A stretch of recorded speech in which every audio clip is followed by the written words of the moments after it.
I have gotten to know Josh a little bit in a couple times that he's been on this show. I got to tell you, from my heart, I like him very much. I find him bright. I know he's very gifted because I saw it last year again and again and again. I'm talking about big time, maybe all-time gifted, and he is deeply, deeply flawed, as we can see from his track record. Okay, back to the question. Is it possible that this test was caused by secondhand smoke? It is certainly possible. Without getting too detailed, the A sample was barely above the fail line, just barely a tick above it, right? just a tick, okay? And the B sample, oddly enough, was a tick below the fail line. Will that stand up in court? Maybe it will. But then, as much as this pains me to do, I think it's important that we quickly run back through the timeline. Sophomore year at Baylor, he's found asleep in a car with marijuana, and he gets suspended. And then the next year, he gets suspended indefinitely at Baylor and decides that's enough, I've got to leave the program, if he was not asked to leave the program. And he winds up in Utah. And I don't know what happened in Utah, but he ended up sitting out a season, and then he never played a down at Utah. And he winds up in the supplemental draft, and he goes in the second round. And then a year ago in June, before his second season, he gets suspended for 2 games for violating the substance abuse policy. And now he is tested positive again for what could be at least the 3rd time in the National Football League, at least the 3rd time that we know of in the National Football League. Recently, he had a DUI, but that won't count in these hearing proceedings that are coming up this Friday. That's not relevant to these proceedings, but I think we have to take it into account that he did have an absurd DUI considering the circumstance that he finds himself in right now. He is on the thinnest of ice. I'm assuming he's going to be gone for an entire football season. And yet, I have not written this kid off.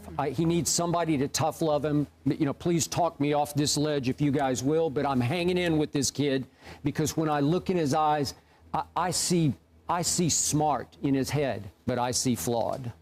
Herm, you could be the guy. Well, I think we're all a collection of our choices, and he makes bad choices off the field. His history tells you that, and it's one thing about the past, you can't change it. It's there, but it also tells you something about a guy.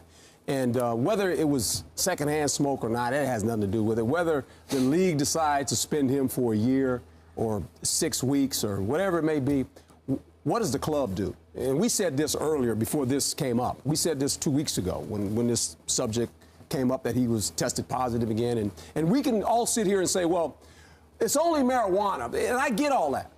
Look, I went to Cal Berkeley. So you understand. Okay. You understand. Look, I was at the Jimi Hendrix concert. In the 60s. I get it. When he burned the guitar. When he burned the guitar. Yeah. I get it. The Okay, guitar. and hey, if people want to smoke marijuana, they can smoke it. It doesn't bother me. I get it. I grew up with guys that smoked marijuana. But I also knew this. The guys that smoked marijuana, he said, you know what? I'm not going to be involved with those guys. When they got ready to fire up, I'm out.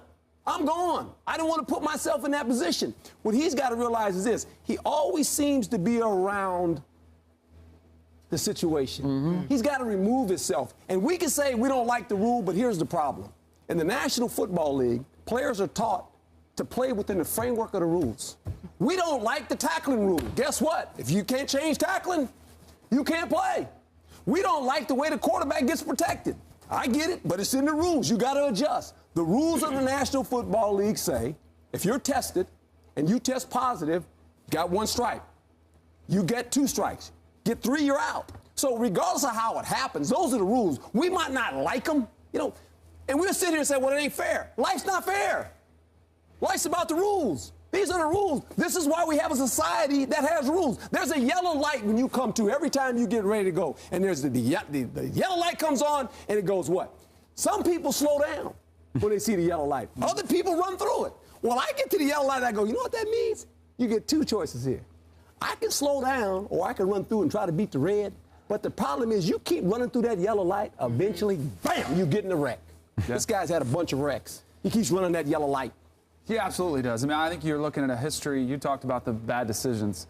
I think Josh Gordon either is incredibly dumb or he has a really serious problem. And I'm leaning towards it's a serious problem. That's where I would lean towards. Yeah. And I think I think there's a chance he might get this year-long suspension reduced off a technicality. It's happened before. And the question was, do you believe him? I don't. I mean, I think you look at the history. You had a whole piece of paper. I couldn't fit it on this note card. The history of his, records and mistakes that he's made. But somehow he's got to get help. And sometimes tough love is what he needs. Maybe a guy like Herm Edwards could take him under his wing. I think he needs somebody in that position. And we were talking about it before the show. The changeover at the head coach position, the GM, there's only been one owner, but still, that is a lot of changeover. There hasn't been that constant, somebody to provide some of that support and strong leadership that he probably needs. You got to take him off the field. Really? Like if I'm the head ball coach, Yeah. he's not playing. Okay. Not practicing. Whole year. Whole year. Whole year. Wait, but would you have let him be in camp? No. First of all, he's going to a clinic. You would do that. Oh, yeah, right now. Hey, partner, here's the deal. The league's going to do what they're going to do, and they might give you 6, but when you're getting those 6, you're going to the clinic, and maybe after the 6, we'll have a discussion. But you might not play for a whole year, because I'm going to save your life. I'm going to save you from you. That's more important to me right now. Because if I can do that, you're going to make really good decisions off the field, and you'll make even better decisions on the field. Right. And that's what you got to do. Somebody's got to do it for this young man because his history, Skip just read it. I mean, this is like a repeat offender. It's kind of like, okay, I want to do what's right, but I can't help myself. Right. I can't help myself. Well, somebody help this guy.